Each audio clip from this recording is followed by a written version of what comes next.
বন্ধুরা, আজ আমি ডিমের কারি রান্না করব। 9টা ডিম নিয়েছি, আলু নিয়েছি। ডিমটা ভাজার জন্য তেল দিয়ে দেবো কড়াইতে। ডিমটা একটু খুন্তি দিয়ে আমি কেটে কেটে নেব মশলাটা ঢোকার জন্য।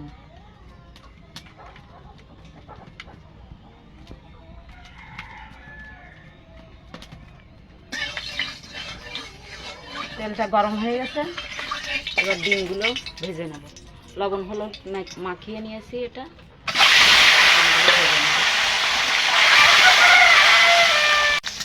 ডিমগুলো ভেজে নিয়েছি, হয়ে গেছে। এবার তুলে নেব ডিমগুলো।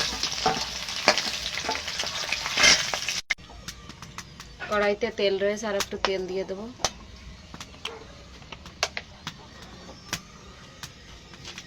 দিয়ে দেবো কড়াই করতে গেছে তেলটা। এবার দিয়ে দেবো পেঁয়াজ বাটা,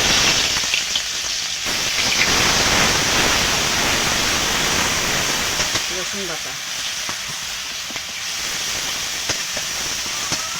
আদা বাটা,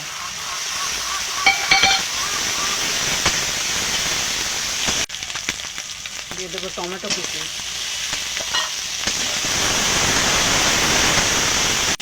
একটু পেঁয়াজ রসুন আদা টমেটো ভেজে নিয়েছি। এবার দিয়ে দেবো আলু।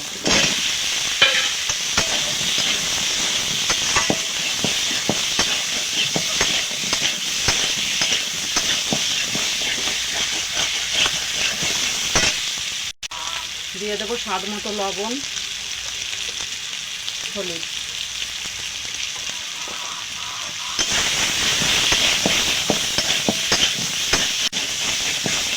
একটু ভালো করে কষিয়ে নেব।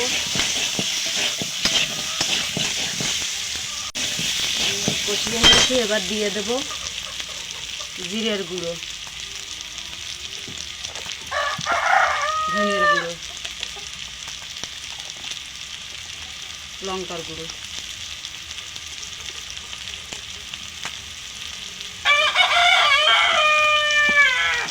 মশলাটা আর একটু ভালো করে কষিয়ে নেব। মশলাটা কষিয়ে নিয়েছে, এবার জল দিয়ে দেবো। জল দিয়ে দিয়েছি, এবার এটা ঢেকে ঢেকে রান্না করব।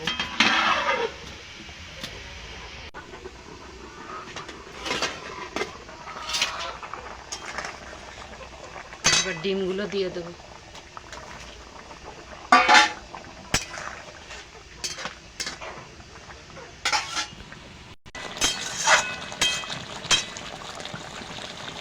রান্না প্রায় শেষের দিকে ডিমের কারি। এবারে এতে একটু ঘি দিয়ে দেবো, একটু ঘি দিয়ে দেবো সামান্য। আর আমি এটা খোলায় গরম করে ভেজে নিয়েছি। জয়ফল 1 টুকরো দিয়েছি, আর জয়ত্রী 1 টুকরো, আর গরম মশলা। এটা আমি ভেজে শিলে গুঁড়ো করে নিয়েছি, এটা ছড়িয়ে দেবো।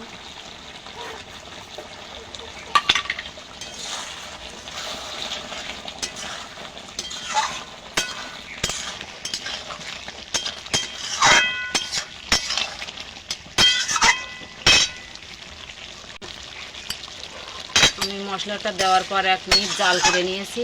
এবার হয়ে গেছে, এটা নামিয়ে দেব।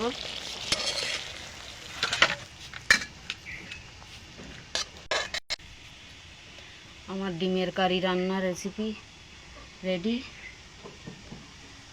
রান্নাটা যদি ভালো লাগে লাইক কমেন্ট শেয়ার করবেন, আর আমার চ্যানেলটা অবশ্যই সাবস্ক্রাইব করবেন।